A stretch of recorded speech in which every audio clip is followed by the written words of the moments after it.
Good afternoon, Olive, Arlo, and Frank. Grandpa coming to you from the living room in Jack's Beach.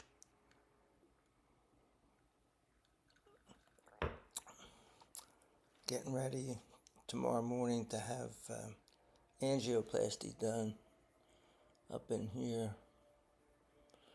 My right carotid artery. They're going to put this thing, it's kind of like a balloon in there. It's called a stent. I have a blockage. It's residual damage from the radiology when I had all the stuff done to me for the throat cancer. And so that's sometime tomorrow morning. Have to call in this evening and find out what time my surgery is going to be. It's at the Mayo Clinic, which is right across the ditch in Jacksonville, as they say here. Rocking a new hat that I bought the other day up in Fernandina Beach. And I'm going to talk to you about hats today. I'm going to read the second book by Dr. Seuss. It's called The 500 Hats of Bartholomew Cubbins. I really didn't know that much about Dr. Seuss. And here's a picture of a whole bunch of hats. I have no idea if that's 500 hats, but it's a lot of hats. And I'm not going to count them. It's just not fun to. Anyway, this book came out in 1938. Like I say, I really don't know anything about Dr. Seuss. He wrote children's books. The other day I read one for you. I forget the name even. And to think that I saw it on Mulberry Street. That was his first book. I'm going to try to go through as many of them as possible. I own some of them. I've only read one of them on here so far, and it's before I came up with this idea. But that is, I think, Hop on Pop I did. But I'll try to go in order as much as I can, and we'll get to see how he's changed over the years. But anyway, I wanted to talk about a couple things on here. It says that this book was dedicated to Chrysanthemum Pearl. Now, like I say, the book came out in 1938, which was 15 years before I was born. When he dedicated this book, and I'm going to assume that was 1938, it said to Chrysanthemum Pearl, aged 89 months going on, 89 months. I thought it was 89 years. So 89 months would be like 8 years, something, a little less than 8 years. So it's a girl who was a little less than 8 years old. But she was born in around 1931. So she would be, if she's still alive today, 97 years old? No.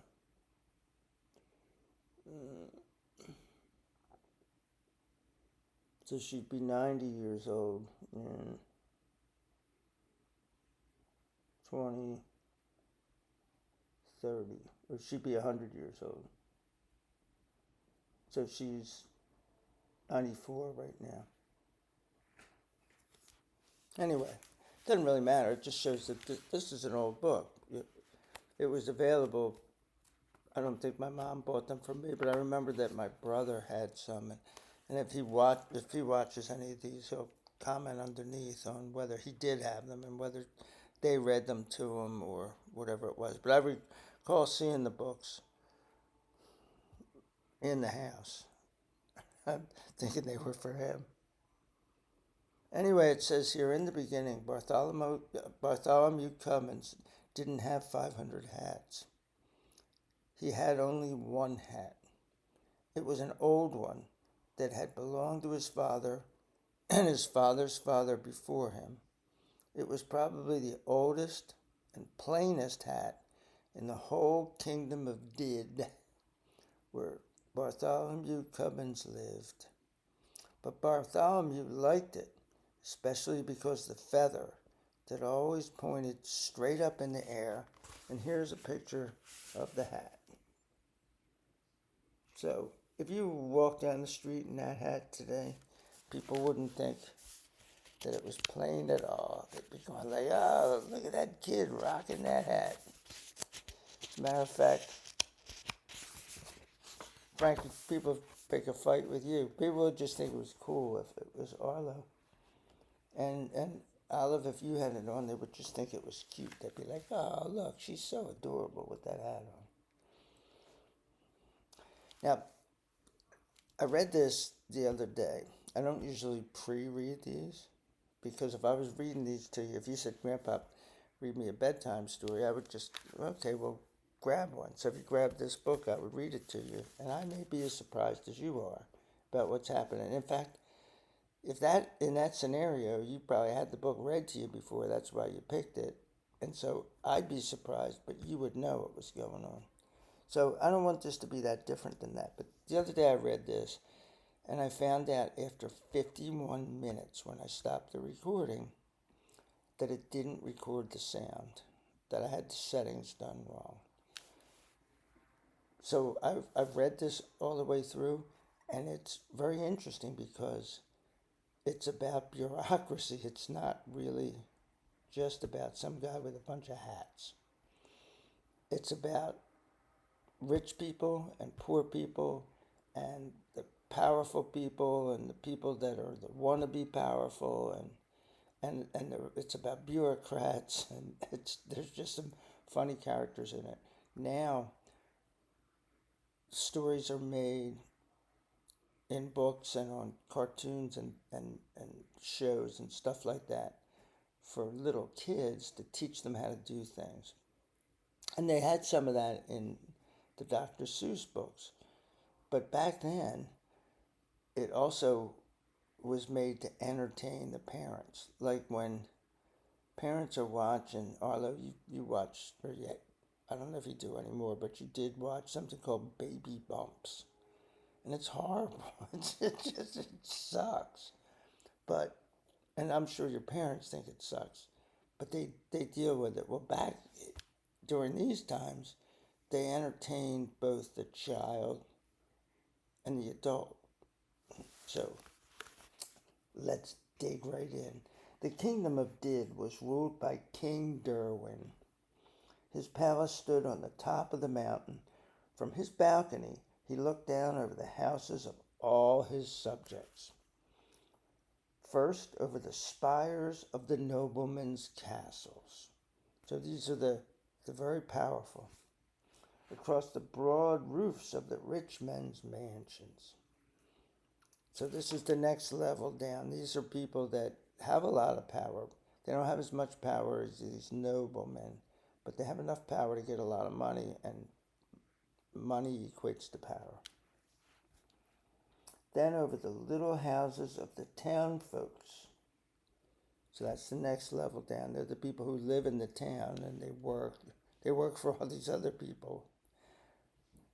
But they don't have a lot. And then you have the farmers. And the farmers are the ones that actually produce the food that everybody uses to survive, what they eat. But historically, farmers were the poorest people. And they lived the farthest away.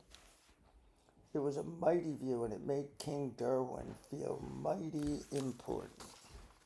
And there he is, looking at his window, feeling mighty important.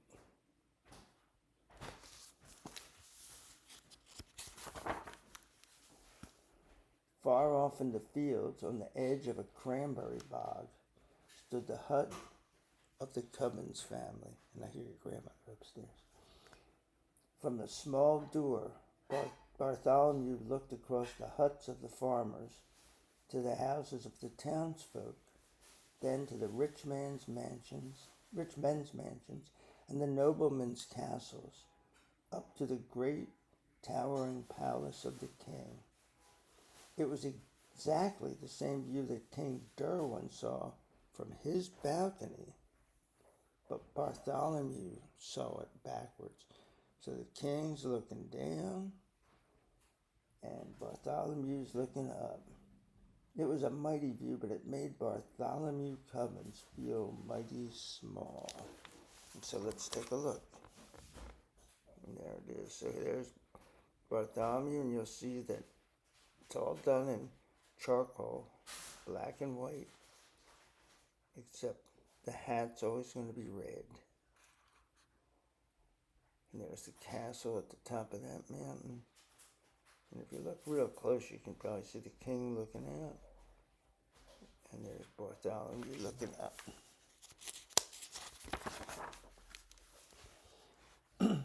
Just after sunrise one Saturday morning, Bartholomew started for town.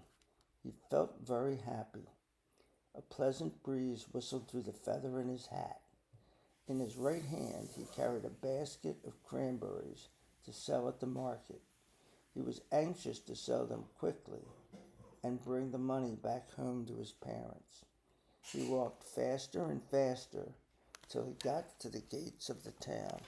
And here he is, walking faster and faster with the wind whistling through his feather. The sound of silver trumpets rang through the air. Hoofbeats clattered on the cobbled streets. Clear the way, clear the way. Make room for the king. And so here comes the king.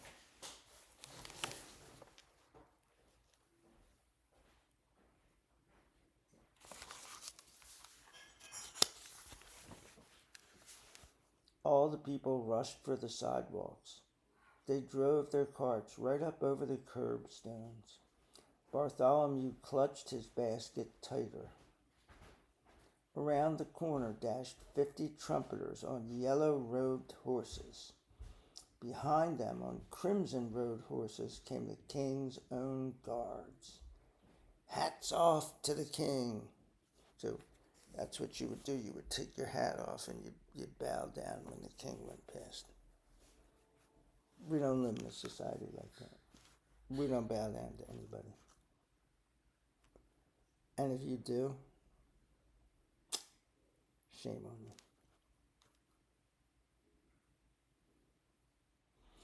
On came the king's carriage, white and gold and purple. It rumbled like thunder through the narrow street. It swept past Bartholomew. Then suddenly its mighty brakes shrieked. It lurched and then it stopped. The whole procession stood still. Bartholomew could hardly believe what he saw. Through the side window of the carriage, the king himself was staring back, straight back at him. Bartholomew began to tremble. So he's shaking. Ooh. No, not the king. Back up, the king commanded the royal coachman. The royal coachman shouted to the royal horses. The king's own guards shouted to their crimson-robed horses. The trumpeters shouted to their yellow-robed horses. Very slowly, the whole procession backed down the street until the king's carriage stopped right in front of Bartholomew. So the funny thing is there's all these horses and they're making them back up. They're hooked to carriages and things, and they have trumpeters on them and everything, and they're like backing them up. That's what bureaucracies do. I worked at the IRS for 28 years, and they did stuff like that. They backed up the procession because the king wanted to yell at some little boy, and The king could have just leaned out the window and said, "Little boy, come here," and the boy would have run over there. But no, he was in charge. And when he said, "Back up," they backed up. Nobody was going to go, "I think there's a better way." And here's the king. We don't see a red hat, but we can see all those men. They were looking at the king, but now they're looking to the side. And they're probably looking at Bartholomew. Now, don't you think Bartholomew took off his hat when the king said to take it off? The king leaned from his carriage window and fixed eyes directly on Bartholomew Cubbins. "Well, well," he demanded. Bartholomew shook with fright. "I ought to say something," he thought to himself. But he could think of nothing to say. "Well," demanded the king again, "do you or do you not take off your hat before your king?" "Yes, indeed, sire," answered Bartholomew, feeling greatly relieved. "I do take off my hat before my king." "Then take it off this very instant," commanded the king, more loudly than before. "But, sire, my hat is off," answered Bartholomew. "Such impudence," shouted the king, shaking an angry finger. Because he's a badass. "How dare you stand there and tell me your hat is off?" "I don't like to say you are wrong, sire," said Bartholomew very politely, "but you see my hat is off." And he showed the king the hat in his hand. "If that's your hat in your hand," demanded the king, "what's that on your head?" "On my head?" gasped Bartholomew. There did seem to be something on his head. He reached up his hand and touched a hat. So here he is with the king, and you see all the people behind him going like, "Whoa!" Because he took off his hat and he has it in his hand, but there's another hat on his head and it looks exactly the same.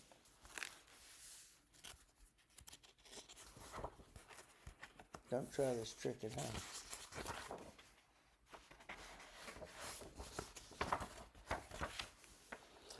The face of Bartholomew Cubbins turned very red.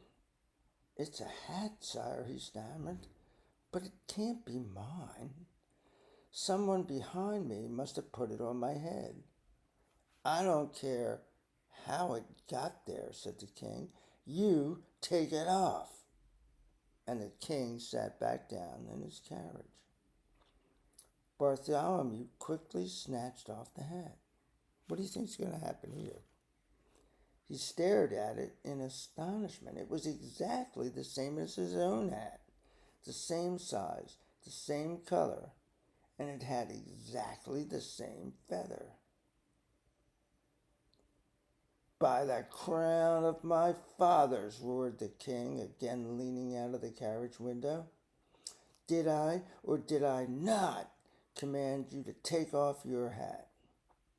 "You did, sire. I took it off. I took it off twice." "Nonsense! There is still a hat upon your head." So what do you think? Another hat. Again, Bartholomew reached up his hand and touched the hat. Come.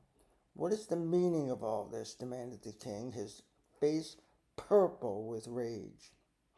"I don't know, sire," answered Bartholomew. "It never happened to me before." The king was now shaking with such fury that the carriage rocked on its wheels, and the royal coachman could hardly sit in his seat.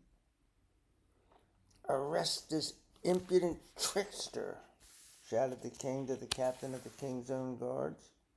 We'll teach him to take off his hat.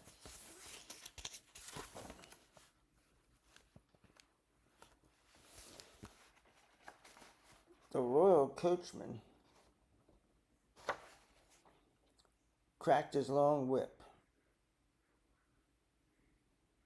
The king's carriage swung forward up the street toward the palace, but the captain of the king's own guards leaned down from his big brass saddle and grabbed Bartholomew Cubbins by his shirt.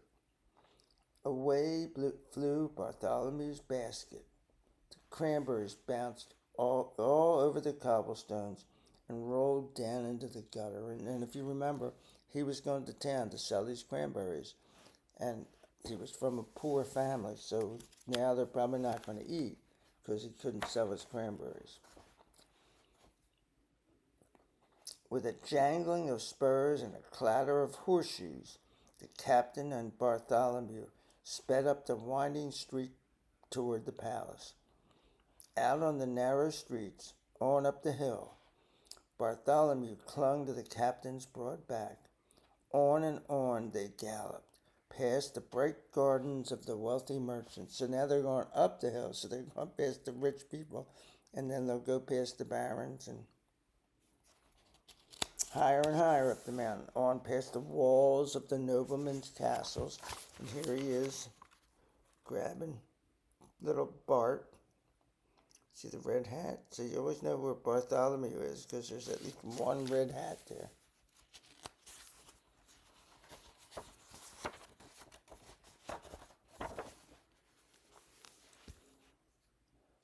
Flop! The sharp wind whisked off Bartholomew's hat. Flop! Flop! Two more flew off. Flop, flop, flop! Flew another and another. 4, 5, 6, 7. So these are hats like blowing off his head. So just imagine like my hat keeps flying off, but then another one just grows on my head. Bartholomew kept counting as the hats came faster and faster. Lords and ladies stared from the windows of their turrets, wondering what the strange stream of hats could mean. And that's what these kind of people do in society is as strange things are happening, and you know, like, oh, it's leading to the seat of power, the people who are in power. It's like, oh, we got to read the tea leaves, man. This probably means something. Something's going on. I need to know what it is. So they're all out there going like, whoa, what is this? Over the palace drawbridge they sped, through the great gates and into the courtyard. The captain pulled in his reins. So here, and before we keep going on with the rest of this page, here they are going up, and the hats keep blowing off Bartholomew's head. And new ones keep growing back on.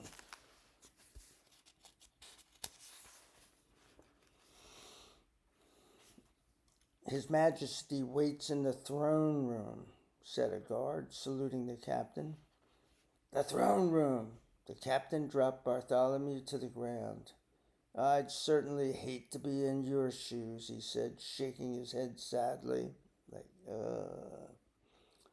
For a moment, Bartholomew was terribly frightened. Still, he thought to himself, the king can do nothing dreadful to punish me because I really haven't done anything wrong. It would be cowardly for me to feel afraid. Bartholomew threw back his shoulders and marched straight ahead into the palace. Follow the black carpet, said the guard at the door. All through the long hallway, Bartholomew could hear the muttering of voices behind heavy doors. He won't take off his hat? No, he won't take off his hat. So just like all the people, you know, the noblemen and the rich people and stuff, they're all looking out of their windows and they're on their back, and he's going, oh, what's this with the hats, and going up to the castle. When you get into the castle, into the seat of power, into the IRS headquarters down in Washington, D.C. Then there's all kinds of people whispering behind doors. What's going on? Oh, this guy won't take off his hat? Oh, no. Because we all know how important it is to take off your hat when you're in the presence of the king. So he's on the black carpet now, not the red carpet. That's something in Hollywood. We're going to be on the red carpet. Bartholomew walked on till he stood in the middle of the throne room. The king, in a long scarlet robe, was sitting on his throne. Beside him stood Sir Alaric, keeper of the king's records. And there's always a Sir Alaric, keeper of the king's records. You guys have an Uncle Alaric. And actually, Frank and Arlo, he's your uncle, biological uncle. Olive, you'll probably never meet him. He's a very nice man. He was my ex-wife, your grandmother, your biological grandmother. His brother, her. I wasn't married to a man. Her oldest brother, Brub, Uncle Brub, or Uncle Al, or his real name's Alaric. I'm friends with him on Facebook. Maybe I'll tag him in this so he hears a mention of him in here. And he's the keeper of the king's records. He wore in his belt, instead of a sword, a long silver ruler. Lords and noblemen of the court stood solemn and silent. Important stuff's going on here. The king looked down at Bartholomew severely. Young man, I will give you one more chance. Will you take off your hat for the king? Your Majesty, said Bartholomew as politely as he possibly could, I will, but I'm afraid it won't do any good. Another hat sat on Bartholomew's head. He took off hat after hat after hat after hat until he was standing in the middle of a great pile of hats. So he's trying to do what the king's asking him to do, and he can't do it. But, the king's mad because we have a rule. Rules are rules. You better take off your hat. There's nothing in their rule book about what happens if, when you take off your hat, a new one grows immediately on your head. The lords and noblemen were so astonished they couldn't even speak. Such a thing had never happened in the throne room before. There he is. He's there. And so here's the Sir Alaric. And he's got the thing. That's it. Right up here. It's his ruler. It's really like a square, but it can be used as a ruler.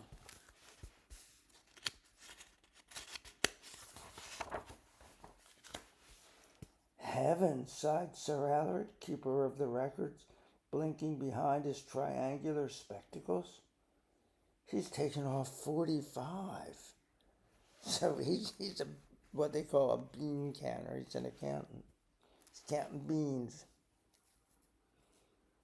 And there were 3 more down in the town, said the king. And you must add on 87 more that blew off my head as we galloped up the hill, said Bartholomew, trying to be helpful.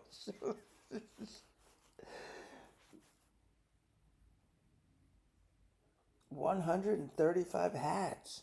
Most unusual, said Sir Alaric, writing it down on a long scroll.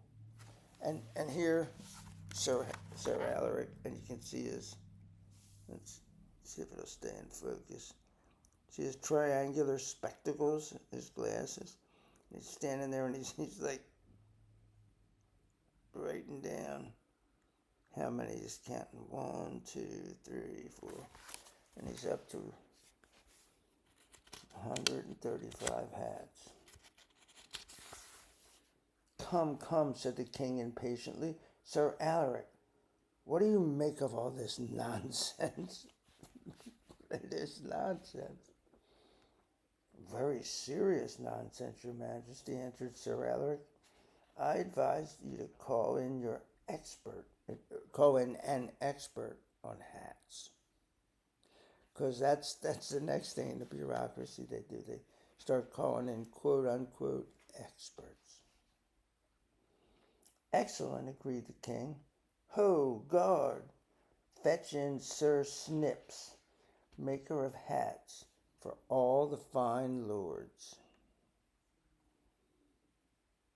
Into the throne room marched the smallest man, wearing the tallest hat that Bartholomew had ever seen. It was Sir Snips. Instead of a sword, he wore at his side a large pair of scissors. So that's his weapon of choice. And here's Sir Snips. He's the little guy. And his hat's as tall as him, just about. And you see his scissors down there instead of a sword. Take a look at this boy's hat, commanded the king. Sir Snips looked at Bartholomew Cubbins' hat and sniffed in disgust. Then he turned to the king and bowed stiffly. Your Majesty, I, Sir Snips, am the maker of hats for all the fine lords. I make hats of cloth, of gold, fine silks, and gems, and ostrich plumes. You ask me what I think of this hat? Pooh! It is the most ordinary hat I ever set my eyes on. Well, nobody's questioning that. Like, he's the expert. So they called him in. All they wanted to do is get this kid's hat off his head. And so they called this, the one guy goes, hey, you got to get your hat expert in here. Well, the hat expert comes in and starts to judge the hat on its appearance. In that case, said the king, it should be very simple for you to take it off. Simple indeed, mumbled Sir Snips haughtily, and standing on his tiptoes, he pushed his pudgy thumb at Bartholomew's hat and knocked it to the floor. Oh, it made a...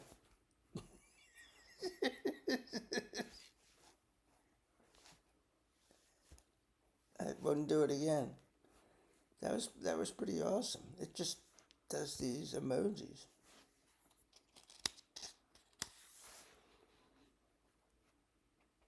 Immediately, another hat appeared on Bartholomew's head. Imagine that.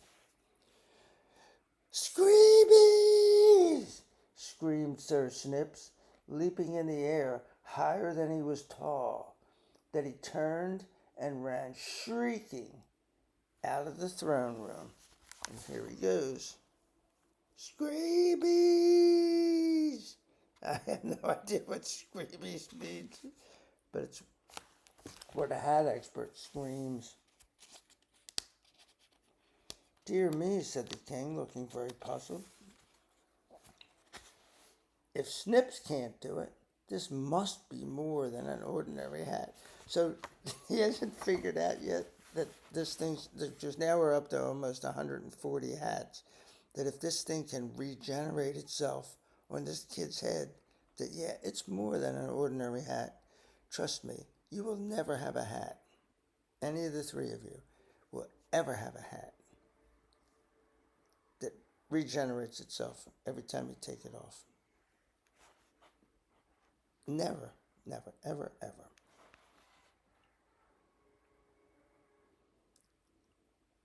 "136, wrote Sir Alaric, wrinkling his brow. Your Majesty, I advise that you call in your wise men. So all these people that they're calling in, they could just say, well, apparently he can't take off his hat. we're going to make an exception for him. We're going to have the Bartholomew Cubbins rule, that he can try to take off his hat, which shows you the respect, which is what he's been trying to do, is give him the respect. But there's nothing we can do. He's just going to keep having more hats. So now they're going to call in the wise men. A fine idea, said the king.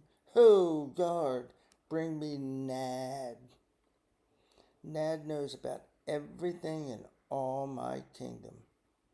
In came an old man. He looked at the hat on Bartholomew's head, and he looked at the pile of hats on the floor. Nad, my wise man, can you take off his hat? Asked the king. Nad shook his head solemnly. No. So this is him up there on the top. We're going to cover up the other guy. We'll see him in a second. So there's Nad.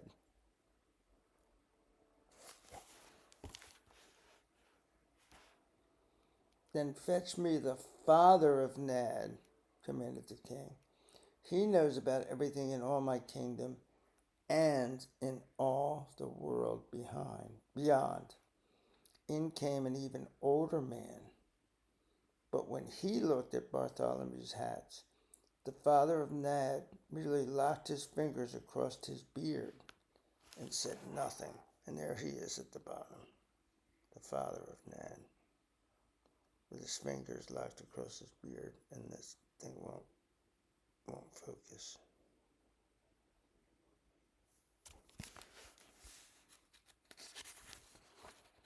The father of Nad. So what are they going to do now? What's the king going to do now? So now, and the wise men are going, look, you can't solve this problem. So finally somebody's telling them the truth. But let's see if the king is happy with the truth. Then bring me the father of Nad, ordered the king. He knows about everything in all my kingdom and all the world beyond, and in all other worlds that may happen to be. Then came the oldest man of them all, but he just looked at Bartholomew and nibbled nervously at the end of his beard. Does this mean there is no one in my whole kingdom who can take off this boy's hat? Bellowed the king in a terrifying voice. So now he's screaming like, a small voice came up through the balcony window. What's the matter, Uncle Derwin? To Bartholomew, it sounded like the voice of a boy. And so here, before we move on to the voice of the boy, there's the father of Nad, and he's just chewing on his beard. The king stepped out on the balcony and leaned over the marble railing. There's a boy in here, just about your age, the king said. He won't take off his hat. And here he is. You see the red hat back there, so you can always see where Bartholomew Cubbins is. Yeah, that's in good focus there. And there's the boy underneath there.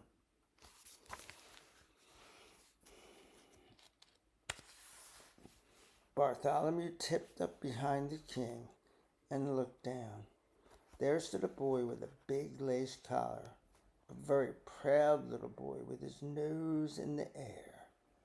And that's a sign of being called, what you call being stuck up, thinking that you're better than people. It was the Grand Duke Wilfred, nephew of the king. So he's a little boy, but he's the Grand Duke. You send him down here, said the Grand Duke Wilfred. I'll fix him.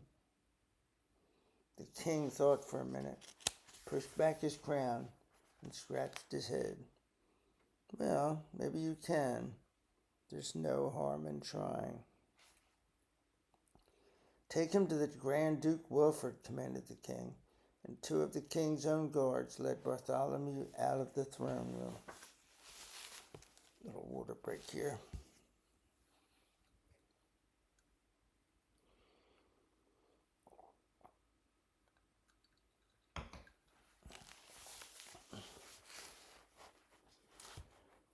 Pooh, said the Grand Duke Wilfrid, looking at Bartholomew's hat and laughing meanly. That hat won't come off? You stand over there. He pointed to a corner where the wall curved out.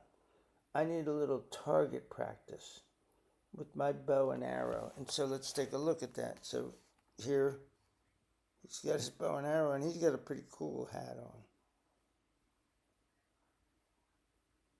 There's Bart with his red hat on. When Bartholomew saw that the Grand Duke Wilfrid had only a child's bow, he didn't feel frightened. He spoke up proudly. I can shoot with my father's big bow. So he's a farmer. This kid's playing with a toy. Bartholomew probably actually goes hunting, even though he's a little boy. So he takes a real bow and goes out and kills animals that his family eats.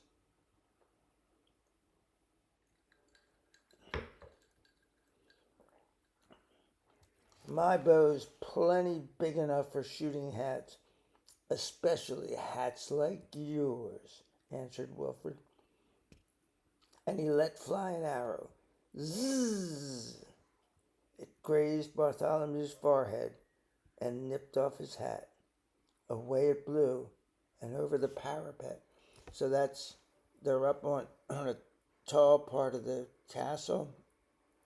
It's like a tower.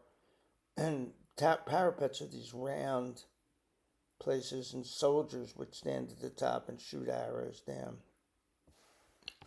So he's up there, and it could be like 50 feet, 100 feet in the air. And this kid hits the hat, hits his forehead with the thing, hits the hat, and it goes whoosh, and the hat flies off and over the parapet.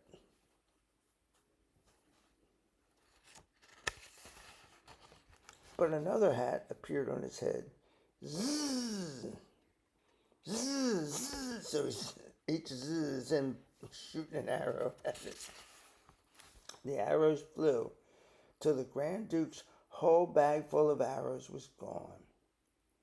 And still, a hat sat upon Bartholomew's head. It's not fair, cried the Grand Duke. It's not fair. He threw down his bow and stamped upon it. 154 hats, gulped Sir Alaric. So he's still counting hats. And here's the picture of what it looked like. There's Bartholomew up at the top.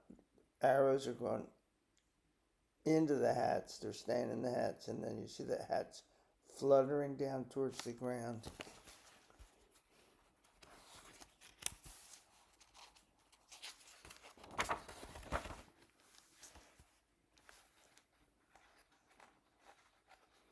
These hats are driving me mad, the king's voice rang out through all the palace. Why waste time with a child's bow and arrow? Fetch me the mightiest bow and arrow in all my realm. Fetch the yeoman of the bowmen. So a bowman is a person who shoots arrows for a living. He uses a bow and arrow. Usually they're hunters, and they teach people how to shoot the bow. And a yeoman is a worker. A yeoman is a physical worker. So he's the yeoman, the physical worker of shooting arrows. The yeoman of the bowmen. Yeoman of the bowmen, echoed all the lords and noblemen of the court. And here's the yeoman of the bowmen here. A gigantic man strode out across the terrace. His bow was as big as the branch of a tree.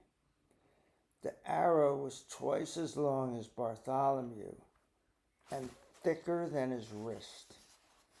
Yeoman of the bowmen, said the king, shoot off this boy's hat and make it stay off. So, because that's what, if you're adamant about it, then you'll make it happen. Yeah, I don't think so. Bartholomew was trembling so hard that he could scarcely stand straight. The yeoman bent back his mighty bow. Like a mad giant hornet, the arrow tore through the air towards Bartholomew Cubbins. Zap! The sharp arrow had bit through his hat and carried it off, on and on, for a full half mile. So the arrow goes through, grabs the hat, rips it off, and takes it back 5 blocks. Where's it going to land? Gerzap! It plunked to a stop in the heart of an oak tree. Yet there on Bartholomew's head sat another hat. The face of the yeoman of the bowmen went white as the palace walls. It's black magic, he shrieked, and here's a picture of, not only did he put his arrow into this tree with the hat, it went through the tree. An oak tree, a mighty oak tree. Black magic, that's just what it is, sighed the king with relief. I should have thought of that before. That makes things simple. Back to the throne room. Call my magicians. And so here's the magicians, and they all have cats. But if you look, they look a lot like Eastern Orthodox bishops. Not the cats, the magicians. And the window up there kind of looks like an altar with a cross on it. So he's talking about the religious people. So now it's like, no, we can't make this happen. So it must be something otherworldly, like from other realms. So we're going to call in the religious people, the magicians, because this is magic. And but we need it stopped. Nobody's ever explained why this kid absolutely has to take off his hat, but they never do. You'll deal with that your entire lives. They never do. In the whole throne room, there wasn't a sound as loud as a breath, but from the spiral stairs that led down from the southwest tower came the shuffling of slow, padded feet. The magicians were coming.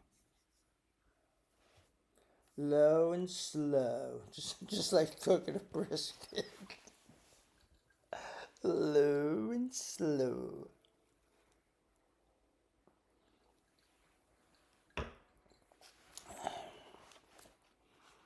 Low and slow, they were chanting words that were strange. And that's what the magicians do. They say stuff that you don't understand. They don't understand it either, but they do it to say, like, yeah, I understand. I got this. I understand this. I have no idea when I went like that, it just made these sparks go across the... Wow. Dig a hole 5 furlongs deep, down to where the night snakes creep. Mix and mold the mystic mud, Malber, Balber, Titter, Tud. In came 7 black-gowned magicians, and there's the Jews that we saw. And beside each one stalked a lean black cat. They circled around Bartholomew Cubbins, muttering deep and mysterious sounds. Stop this useless muttering, ordered the king. I want a chant that will charm away this boy's hat. The magicians huddled over Bartholomew and chanted, Winkabus, Tinkabus, Fadici clay, hat on this demon's head, fly far away, howl men, howl away, howl away, howl away, yowl cats, yowl away, yowl away, yowl away, hat on this demon's head, seep away, creep away, leap away, leap away, never come back.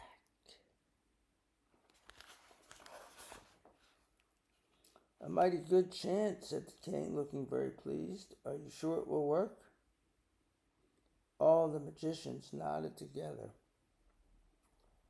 But, said the king, looking puzzled, there still seems to be a hat upon his head. How long will it take for the charm to work? So these are the first person people who said, yeah, we can get it off of there. And they didn't get it off. So they didn't even get the chance to see another one grow. These folks haven't gotten it off yet. So now they're being questioned about it. And let's see what they say. Be calm, O sire, and have no fears, chanted the magicians. Our charm will work in 10 short years. 10 years, gasped the king. Away, fools, he shouted. Out of my sight. I can't wait 10 years to get rid of this hat. Oh dear, what can I do? What can I do? If I were king, whispered the Grand Duke Wilfred, I'd chop off his head.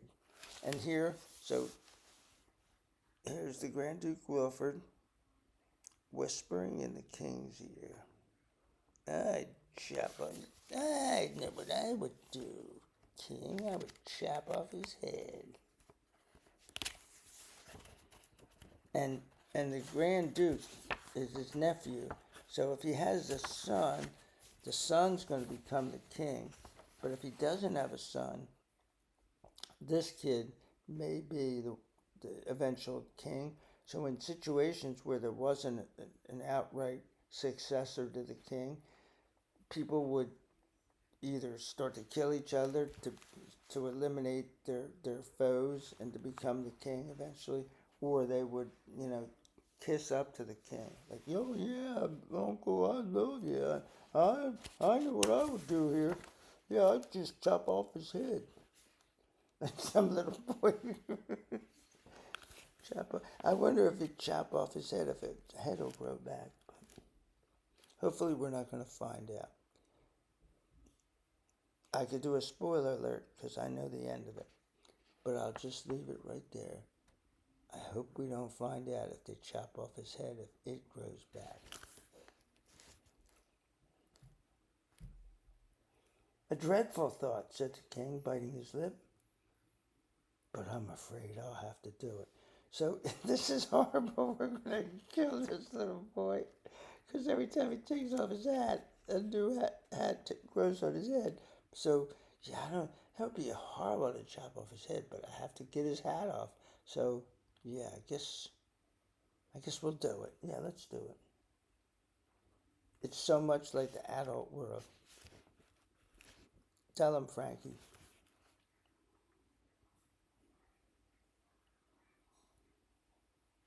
Young man, he said to Bartholomew Cubbins, and he pointed to a small door at the end of the room. March down those steps to the dungeon and tell the executioner to chop off your head. Bartholomew's heart sank into his boots, but he did as the king commanded. I must take off my hat, he said to himself as he started down the long black stairway. This is my last chance. So he's thinking, well, maybe there's an end to this. So as I'm going down into the dungeon, I'm going to take off my hat. And if a new one grows back, I'm going to take it off and keep going. One hat after another, he tore from his head. 156, 157, 158. It grew colder and damper. He's gone down into the earth. He's going down into the dungeon. 217, 218, 219, down, down, down. 231, 232, 233.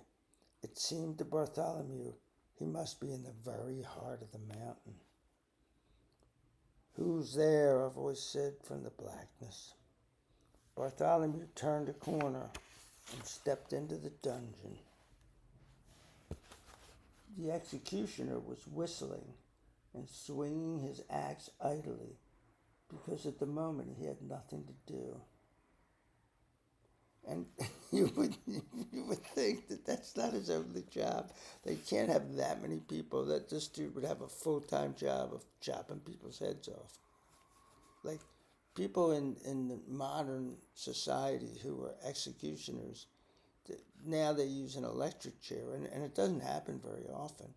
So they'll bring somebody in to do that, but that's not the only thing they do.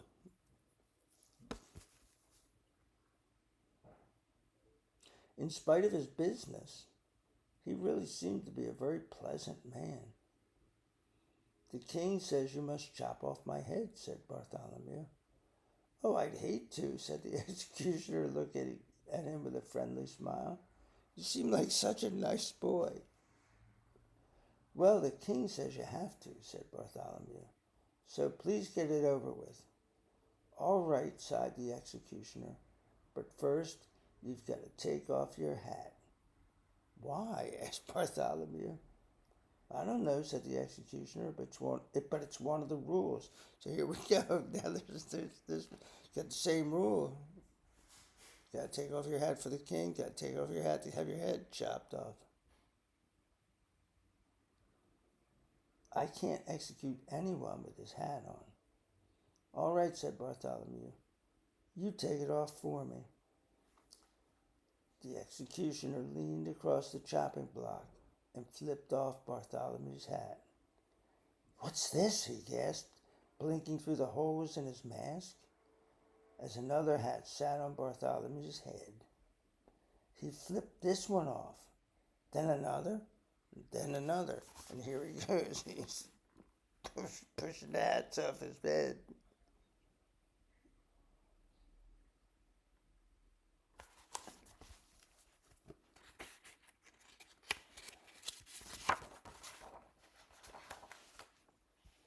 "Fiddlesticks," grunted the executioner, throwing his hat on the floor. "I can't execute you at all." And he shook hands with Bartholomew and sent him back upstairs to the king.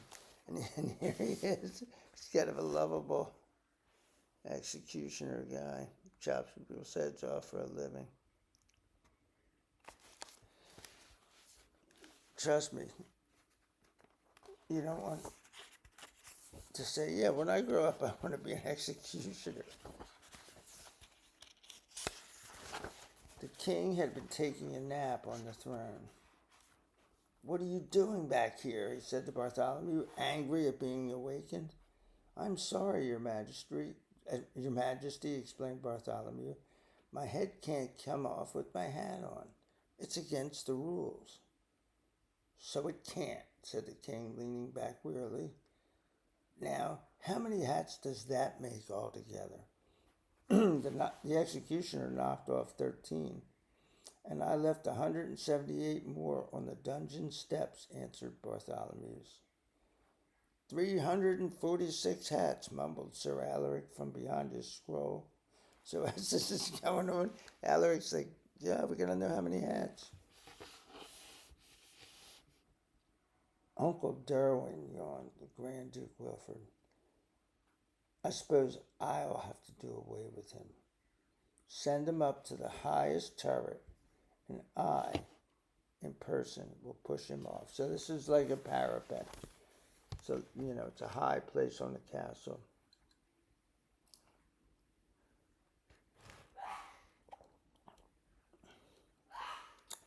Grandmother upstairs sneezing.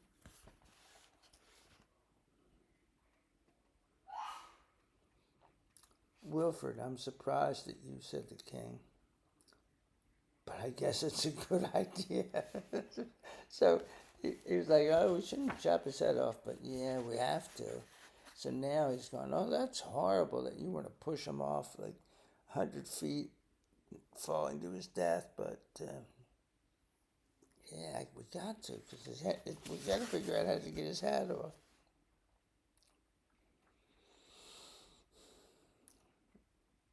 So the king and the Grand Duke led Bartholomew Cubbins towards the highest turret.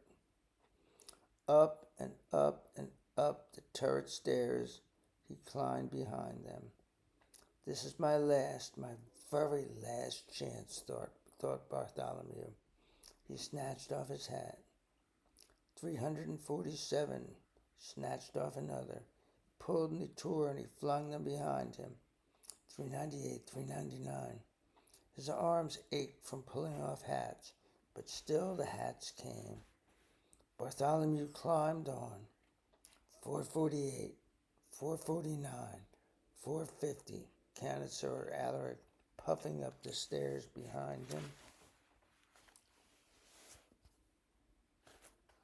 And suddenly Sir Alaric stopped. He looked. He took off his triangular spectacles and wiped them on his sleeve. And then he looked again. The hats began to change. Hat 451 had not one, but two feathers. Hat 452 had three. And 453 also had three, and a little red jewel. Each new hat was fancier than the hat before. And so here they are. I'll leave it there for a second. So there he is. And see the hats as they go up. There's a couple of them that have one feather, then two, then three. And they get fancier and fancier. Your Majesty, cried out Sir Alaric. But the king and the Grand Duke were way up where they couldn't hear. They had already reached the top of the highest turret. Bartholomew was following just behind. Step right out there and get on that wall, snapped the Grand Duke Wilfrid. I can't wait to push you off. He's a real little creep, this Wilfrid boy. But when Bartholomew stepped up on the wall, they gasped in amazement. He was wearing the most beautiful hat that had ever been seen in the kingdom of Did. Just like today, I'm wearing the most beautiful hat that's ever been seen in the kingdom of Jack's Beach. It had a ruby larger than any the king himself had ever owned. It had ostrich plumes and cockatoo plumes and mockingbird plumes and paradise plumes. Besides such a hat, even the king's crown seemed like nothing. So here's a picture of this scene. There he's popping his head up. See the big red jewel on there, the big ruby? That's your grandmother's favorite stone, precious stone, is rubies. And he's got this big fancy hat, and they show you the king's crown there. And Wilfrid's hat is like nothing compared to this hat. You rock this hat walking down the street. People will leave you alone. There's a guy here in Jacksonville Beach that has tinfoil wrapped. He's got like cornrows, or not cornrows, I guess dreadlocks. Dookie locks, whatever they call them. Just like these globs of hair all over. And he has them wrapped in tinfoil. And he's the nicest man. I've talked to him. He's a football fan. I had an Eagles shirt on a couple years ago and came up and was like, oh, I love the Eagles. And I'm thinking, yeah, I don't want to talk to this guy, but we had a nice conversation. So you rock a hat like this, man, people are going to leave you alone. The Grand Duke Wilfred took a quick step forward. Bartholomew thought his end had come at last. Wait, shouted the king. He could not take his eyes off the magnificent hat. I won't wait, the Grand Duke talked back to the king. I'm going to push him off now. That new big hat makes me madder than ever. And he flung his arms out to push Bartholomew off. So he's trying to throw this kid down to his death now because he's jealous of the hat.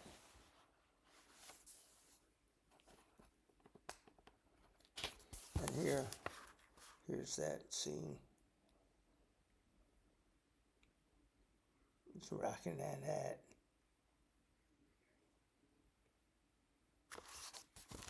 Although I'd like to see you wearing that hat.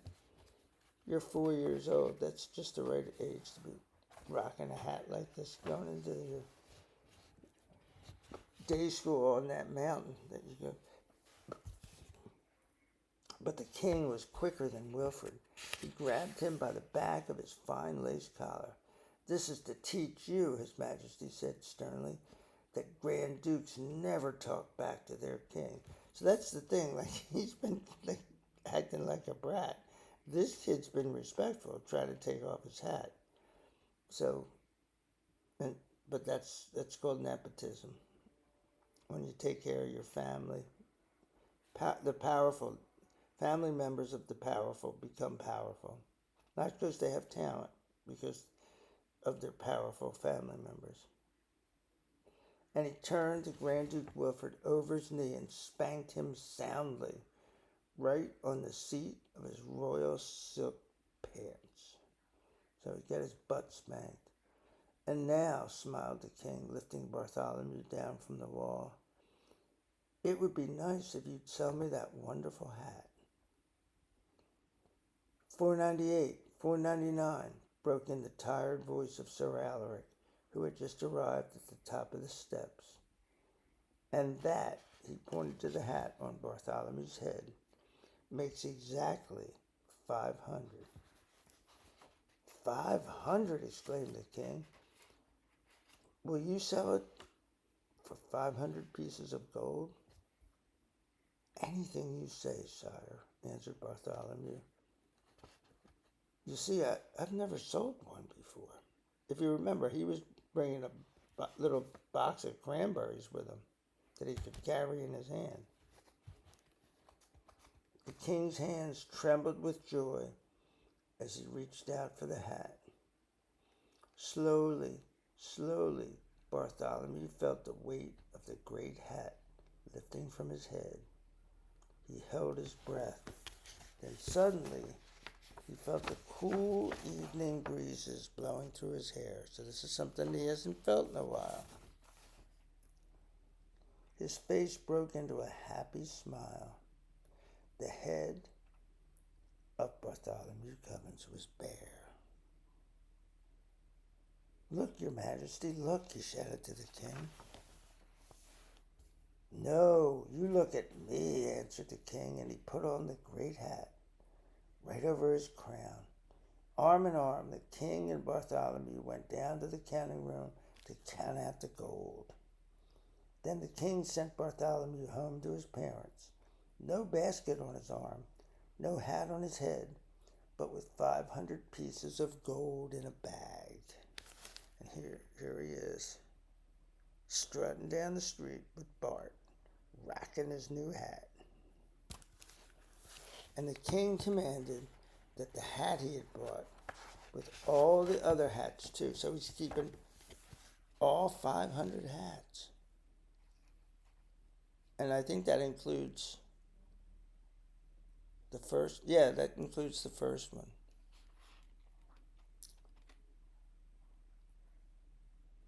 And the king commanded that the hat he had bought and all the other hats too be kept forever in a great crystal case by the side of his throne. But neither Bartholomew Cubbins nor King Derwin himself nor anyone else in the kingdom of Did could ever explain how the strange thing had happened. They only could say it just happened to happen. It was not very likely to happen again. And that's the end. And there you see there's some kind of deer in the woods there, and there's his parents wondering where he is.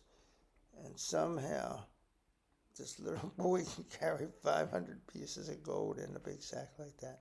If that sack was filled with gold, you'd need a wagon to get that thing home, drawn by horses. So, that being said, peace out. See you when I get back from the surgery tomorrow. Be good.